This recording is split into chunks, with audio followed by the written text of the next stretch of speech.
Yes, good day, grade 9, and we are on our English subject, and today we'll be talking about communicative styles. But since we are also doing some series of lectures, particularly on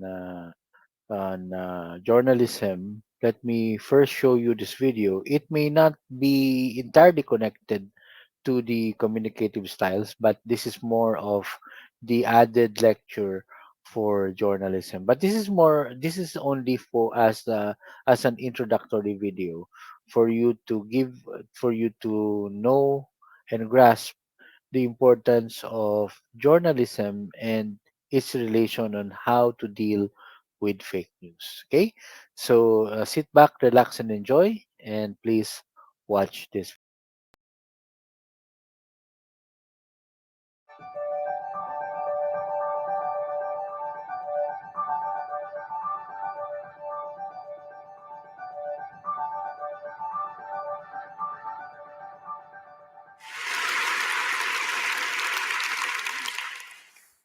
It's a strange time to be working in journalism when many Americans, including the president and his proxies, talk about the media as if reporting the news were a threat to the republic, routinely labeling the results of rigorous investigations as fake news. America's founders, whether you agree with them or not, placed journalism on the same level as the ministry or priesthood. They protected both a free press and the freedom of religion, right there, first thing in our Constitution. If that lends a sense of sanctity to the work of the free press, well, that also means that nothing is sacred. Because in journalism, everything is fair game for investigations. I used to have an editor who would say, sacred cows, they make for great hamburger.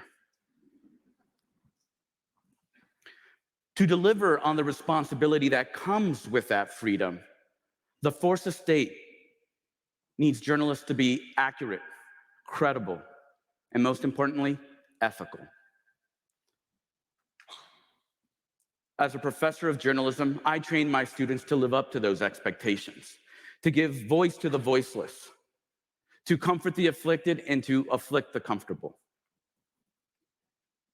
Our reporting, our storytelling should try to offer you something, try to teach you something, offer you an insight, even if that something challenges your existing beliefs. But it's not easy. The internet and all things digital brought a wave of disruptions that essentially challenges nearly every aspect of what we do. But with that wave of disruptions have come new opportunities and new story forms. So my additional goal as a professor of digital journalism is to empower my students to inform their communities through new and emerging technologies. By paper or by pixels, broadcast or broadband, journalism needs to remain relevant in how it reaches and informs the diverse communities it aims to serve. Accurately informing by any ethical means necessary. By that I mean using a variety of different technologies, like Snapchat or Instagram stories. Hell, let's use Minecraft and Pokemon Go if we can inform our communities that way. That's my specialty. I hijack emerging technologies from other fields and apply them to journalism. Think coding, mobile, drones. I'm a reluctant drone owner. Wearables, sensors, AR, VR, MR. Those last acronyms, they've been the focus of my work for the last few years, exploring immersive storytelling. VR, or virtual reality, is the one that most people know, but they tend to know virtual reality because, well, it's been overpromised and overhyped for decades, continually under-delivering and only offering bad products and poor experiences. But recently, virtual reality has become a legitimate reality. This technology is here now. And there are great experiences, including immersive journalism pieces done by pioneers using this technology. These stories help us understand the perspective help us closer understand what it's like to be a child in a refugee camp, or how someone is adjusting to life after solitary confinement, or Buzz Aldrin's dream of humanity exploring Mars.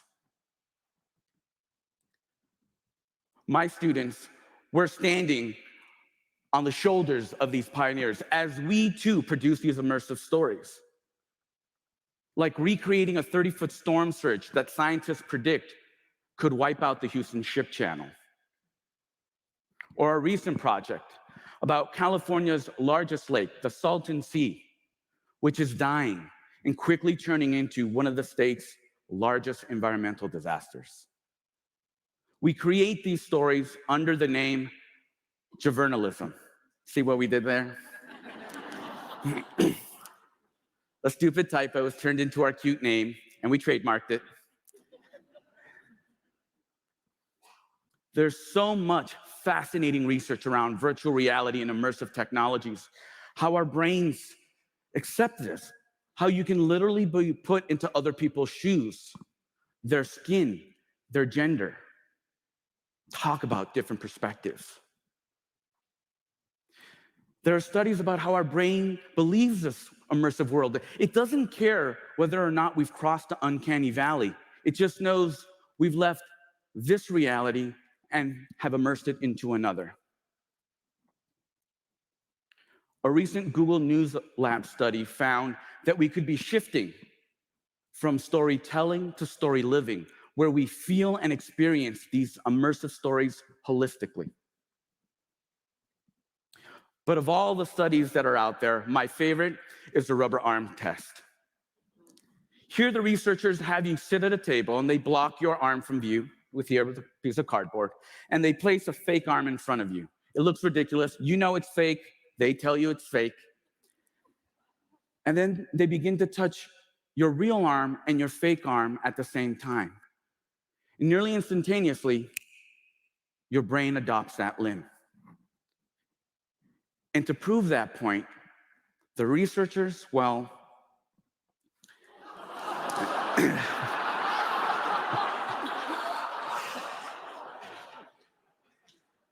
the researchers take a stab of your newly adopted brain. The researchers take a stab at your newly adopted limb, and you naturally pull away. The alarming fact is, we can be persuaded by what we see, even though we know it's fake. You may have seen this video. It made some news. It's been less than a week since the deadliest mass shooting in American history. And foremost in all of our minds has been the loss and the grief felt by the people of Orlando. But this video, it didn't make news because of the tragic shooting. It made news because this video doesn't exist. This video is fabricated. Technologists and researchers from the University of Washington have developed a technology, a lip-syncing technology that can take audio and essentially fabricate video. On the left here is the real video, on the right is the fake. Especially our friends who are lesbian, gay, bisexual, or transgender. I visited with the families of many of the victims on Thursday. The one on the right is fake. I showed this to my students and their jaws dropped too. And in our discussions about this technology, I said, well, at least, as long as I don't say anything foolish on tape, or there isn't technology that can fabricate me saying something, we're kind of safe, right? Oh, professor, you don't know? The student pulled up this video on YouTube. It's from Adobe Max 2016, where Princeton researchers were demoing their new technology called #Voco. Using the audio from actor-director Jordan Peele, who was on stage, they demoed how the tech works. They used audio from him describing what he did in the morning when he found out he was nominated. I jumped out of the bed and I kissed my dogs and my wife in that order. He kissed his dogs and his wife. With this technology, in a matter of keystrokes, not editing the sound wave, but just editing and typing out words, they made him a better husband. and I kissed my wife and my dogs. I kissed my wife and my dogs. And then they demoed what this technology could do. They first made him a less good husband by changing my wife to his name, Jordan. And everyone freaked out. What got my attention is what happened next. This technology, which is essentially the Photoshop for audio, after it analyzes your sound, your voice, can fabricate words or phrases you didn't say. To prove that point, they added the phrase 3 times. And I kissed Jordan 3 times. I kissed Jordan 3 times. He went from a good husband to an ex-husband. We live in the future. I want you to take a moment to acknowledge how difficult it is to distinguish what is real in this mind-boggling future. Right now, misinformation is being deployed, even weaponized, for profit, for power, or simply to troll. Silicon Valley's ethicist Tristan Harris talks about getting your attention is like a race to the bottom of your brainstem. It's a stern reminder that outrage, fueled by your brain's negativity bias, is persuasion and propaganda's most potent ingredients.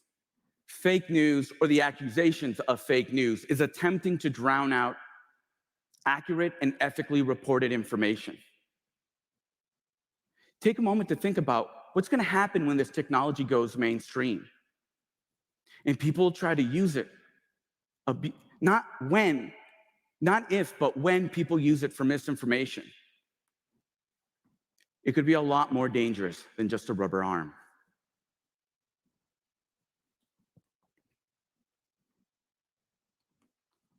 Immersive storytelling, immersive technologies are the next disruption. That's why I urge my students and I implore my industry to become leaders, not only in developing new immersive storytelling techniques, but also to apply journalism's traditional code of ethics to help shape and frame this emerging platform. Because if this disruption is like any before it, it's not going to stop. We're not going back. This next wave can change the world as we know it. We need ethical storytellers. We need credible journalists. We need a fourth estate that we can trust and believe is fighting for us.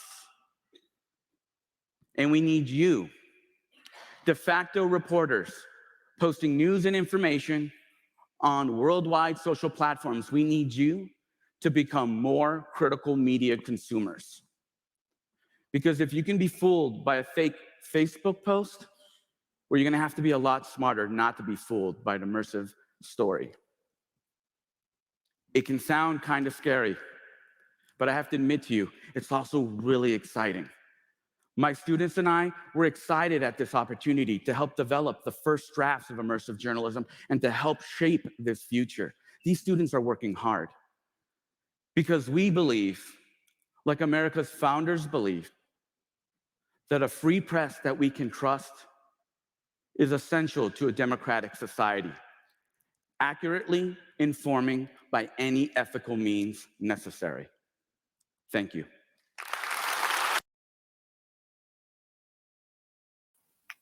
Okay. I opened with this video because nowadays journalism and even journalists are vilified. Ibig sabihin masyadong ginagawang masama. Although we have to admit that there are those journalists that go beyond what they need to do, but still we still need journalists and journalism, and the best place to start it is here in school. Moving on to our discussion for today, it is communicative styles. And for the learning competency, it is to give the appropriate communicative styles for various situations: intimate, casual, conversational, consultative, and even frozen. And the objective is identify the different communicative styles. So, essential question is how do we apply different communicative styles even in short stories? Okay. So for our vocabulary words, you have slang, words that are not considered standard language. Many slang words are used online.